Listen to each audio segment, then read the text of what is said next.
Hey, what's up people? Olusina here again, and nice to have you back to the channel.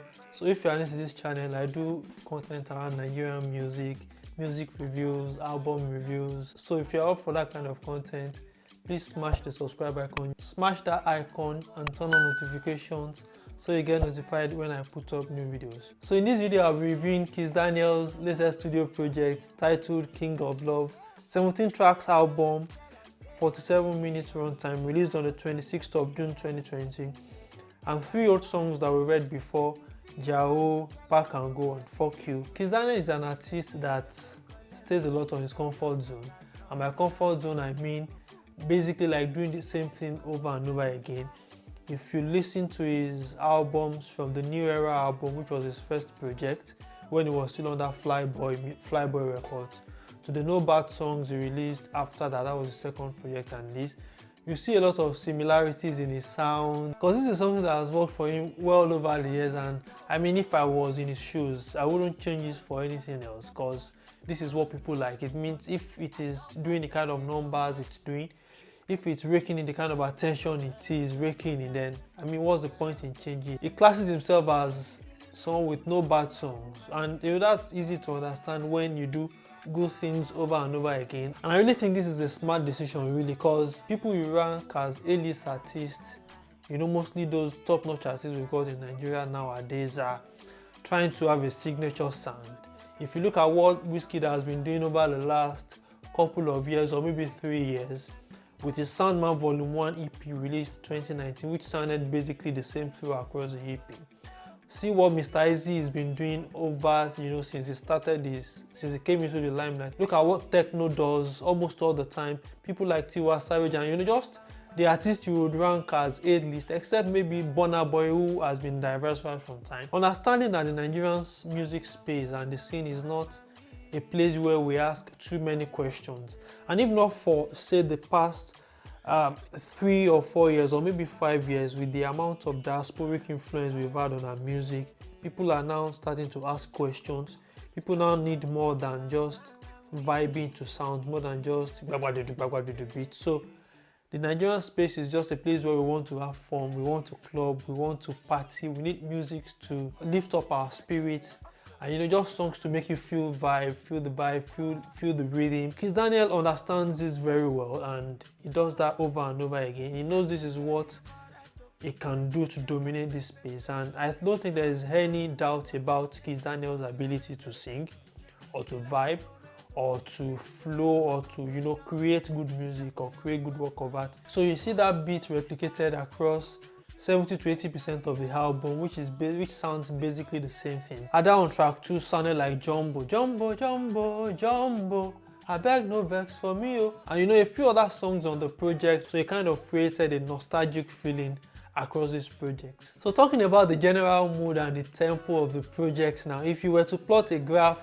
of the tempo, you know, across the X and the Y axis, you get this undulating wave-like tempo across the project, peaking around Boys Are Bad in track 3 and Check in track 9. And despite that fact, you still get this transition, this continuation of the project. So in tracks 3 to 5, Boys Are Bad to Alright in track 5, where they sounded almost the same thing, and it was going to bring it down, it needs somebody on track 7. They got that transition well. And something interesting about this project is the fact that most of the interesting songs are in the middle of the album, so you can say it's sweet in the middle. And I think he did that because at the point where you begin to get tired, you know, listening to 7-8 songs on the project, you need that ginger, you need that, you know, motivation to continue. Songs that will make you want to listen to the next track and the next one after that. So Kizz is your perfect Afropop artist. He has the voice, he has the vibe, he has the rhythm, he even has the looks. And even though this was meant to be like an Afropop album, a pop project basically,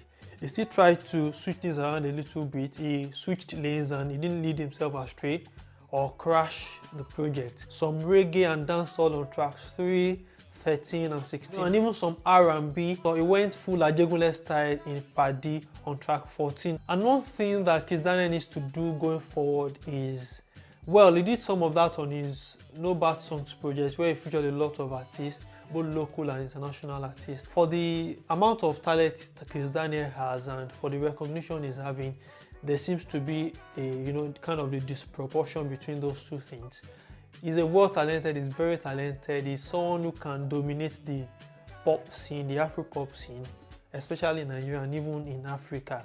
But I think he needs more features in his music. There's usually somewhere where you are lacking, where you can bring in others to leverage on their fan base, leverage on their popularity. So my favorite tracks on this project are Ada in track 2, obviously. I just like that sound. Track 9, Check, and Yakpa in track 10. My best track is going to be Chana in track 15, which I think is the best produced track on that project. Thumbs up to TY Mix for that amazing work on that sound. The track I didn't really like is One Day on track 12. I think that track has one of the best beats on the project. Sounded a bit different from the regular things we heard on the album. He could have done more than he did on that song. In conclusion, Kizz continues in his no bad songs fashion, and he created a deja vu feeling with this project, which seems like a road we have traveled before. He still tries to switch lanes occasionally during this journey, and he did that well without crashing or without spoiling the whole essence of the project. Although I think he could still do with more collaborations, and on my album meter this is going to get a good rating, which is a strong good, almost very good, except for a few things. Alright everyone, thanks for watching my review of the King of Love album by Kizz, released on the 26th of June 2020, 17 tracks and total runtime of 47 minutes. Let me know what you think about the review and about the album in the comment section, and if you are new to this channel, please subscribe to the channel, turn on notifications so you get to see other music reviews whenever I put them up. So this is your boy Olusina signing out. Thanks for watching. See you in the next video. Love.